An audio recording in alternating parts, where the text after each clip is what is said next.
ایک شخص بازار میں صدا لگا رہا تھا، گدھا لے لو، 500 روپے میں گدھا لے لو۔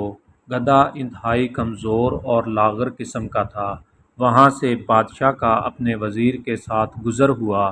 بادشاہ وزیر کے ساتھ گدھے کے پاس آیا اور پوچھا کتنے کا بیچ رہے ہو؟ اس نے کہا عالی جاں 50,000 کا۔ بادشاہ حیران ہوتے ہوئے اتنا مہنگا گدھا، ایسی کیا خاصیت ہے اس میں؟ وہ کہنے لگا حضور، جو شخص بھی اس گدھے پر بیٹھتا ہے اسے مکہ مدینہ دکھائی دینے لگتا ہے۔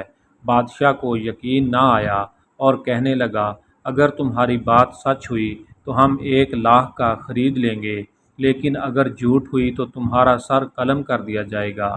ساتھ ہی وزیر کو کہا کہ اس پر بیٹھو اور بتاؤ کیا دکھتا ہے۔ وزیر بیٹھنے لگا تو گدھے والے نے کہا جناب، مکہ مدینہ کسی گناہ گار انسان کو دکھائی نہیں دیتا۔ وزیر ہم گناہ گار نہیں، ہٹو سامنے سے، اور بیٹھ گیا، لیکن کچھ دکھائی نہ دیا۔ اب سوچنے لگا کہ اگر سچ کہہ دیا تو بہت بدنامی ہوگی۔ اچانک چلایا سبحان اللہ، ماشاء اللہ، الحمدللہ، کیا نظارہ ہے مکہ مدینہ کا۔ بادشاہ نے تجسس میں کہا ہٹو جلدی اور ہمیں بھی دیکھنے دو، اور خود گدھے پر بیٹھ گیا۔